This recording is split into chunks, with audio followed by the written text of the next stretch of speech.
From Studio 3 at Buzz TV, it's The Horse's Mouth with Tom McManus.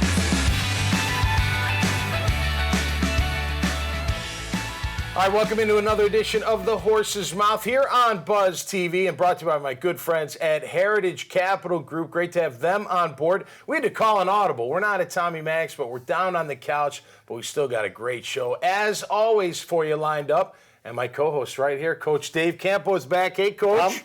Black and teal, baby. You ready to rock and roll already? Already. Man, Thursday night's all right for fighting, Coach. Did Absolutely. you know that? Absolutely. We're ready to roll. The season's starting. It's time to move. And this is a big ball game for the Jags. Yes. Let's get it done. No doubt. I know the answer, and I'm the same way. But when the season comes around, whether you're playing or not, it just gets you all fired up inside. No question about it. If you've been in the business as long as both of us were, Absolutely. and of course I was a little longer than you. Yeah. But little. Yeah, a little bit. But it gets you going. No doubt. And we're excited about this team and what they can do here in Jacksonville. No doubt. All right, well, let's welcome in the panel. Ben and Tracy Glynn are here from the Glynn Team. Hey, Tracy. Hey, Ben. Hey, how are you? Good to see you with your Detroit Lions socks on. Nobody can see that, but that's okay. No. Hey, they're playing tonight. It's all good. They are. They can pull off the upset. All right, look, people are still coming to Florida, right? Still coming to North Florida and Northeast Florida, even particular. Mm-hmm. Where are they mostly coming from, would you say? What other states or areas or regions? Interesting that you asked that. We literally just came from a meeting where we were looking at this statistic.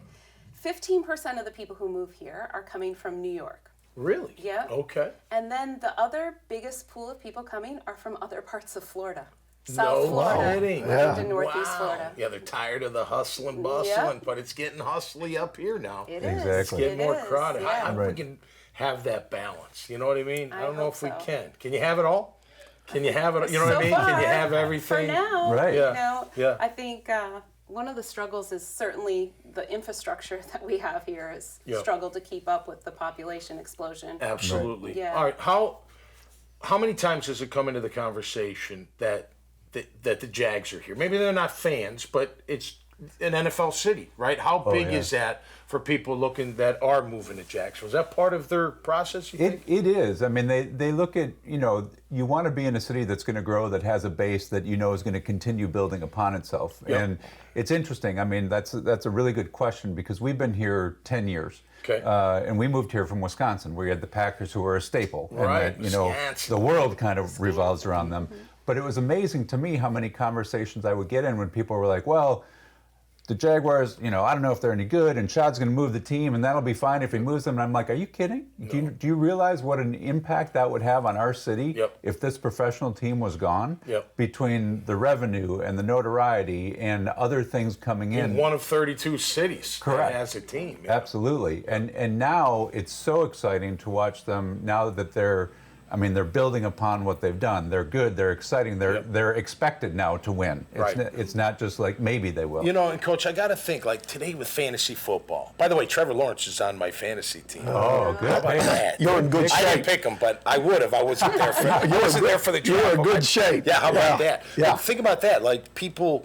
Look, you may not be a fan of the Jags, but you're a fan of the NFL and you're a fan of fantasy. So you may be like, man, I want to check them. I want to see Ridley. I want to see Trevor. I want to see all these weapons. Well, just like Ben said, this people don't realize. I get asked all the time about the stadium. Yeah. Is it going to go through? Is this or that? And the answer is it has to go through. Absolutely. That's what this community has in front of everybody in the country. Yeah. No question. And when you talk about NFL fans, they're all over the country. Yeah. And Absolutely. it used to be just regional, but with all the TV now, You're right. you're in California, you're hearing about the Jags and you're hearing about Jacksonville. Yeah. Right. I think it's important. Do you guys get that question at all? Like the stadium question, like from people like, hey, are they going to get the stadium done? Like, I mean, maybe that's not a big factor, but does that come up from time to time? Absolutely. We get a question, and especially now, people know about the Jaguars, but they also kind of know about Shad Khan. Absolutely. And they know about his vision and some of the shipyard projects and the other things that are going on. And so they realize that one isn't isolated. They all kind of connect to make the city as a whole better and more, more attractive. Yeah. Now, I'm not on the inside at all in the negotiations, but I feel like 99% confident they're going to get the stadium deal done. It's not going to be easy, but come on, there's no way I you think can there's a let lot the of Jags public walk out the support for door. it, too. There's no way. Yeah. You can't let them go. Right. They're too important to this community. Absolutely. Economically, social, everything, and what they do, the foundation they have, all the people they help, the employment that they provide. I mean, there's no way. Well, and I think it's a great sign that they spent as much money as they did on their practice facility, which is right. beautiful. Right. But I don't think they would have done that if they weren't pretty Plus, the confident that hotels something come, was and yes. Four Seasons come. Right. It's going to be awesome. when Right. we're all It is going to be set. awesome. I saw a shot at one of the practices, and I'm talking with him, and I said, you know, I come from Dallas, where, you know, everybody talks about the Star and the stadium and all those kind of things, how big it is in the country. I said, listen, you're not taking a back seat to them with this facility. You know, way. you've Right. shown the you're right. people that you're serious about the place. And Yeah. he was First excited. class. He said, I love it here, and let's roll. First class the entire way. Yes. Just like you guys. And thank you for being here, all right? Appreciate you. y'all being here on the show. That'll do it this time around right here on The Horse's Mouth. Make sure you go to iwantabuzz.com, check out the Glynn Team's and Coach Campo's profile, and you can see a bunch of different episodes right here on The Horse's Mouth. So until next time, y'all stay safe, be cool, root for the Jags, and we'll see you right here on The Horse's Mouth. Cheers. Hey, Tom McManus here with Carpet Man Flooring. Wow, warehouses the size of football fields filled with rolls of carpet and LVP. That's luxury vinyl planking. LVP, Carpet Man's LVP. Carpet Man, Carpet Man's LVP. the luxury beneath your feet. Our prices, they can't be beat. LVP. Carpet Man's LVP. Carpet Man Flooring, your hometown flooring store.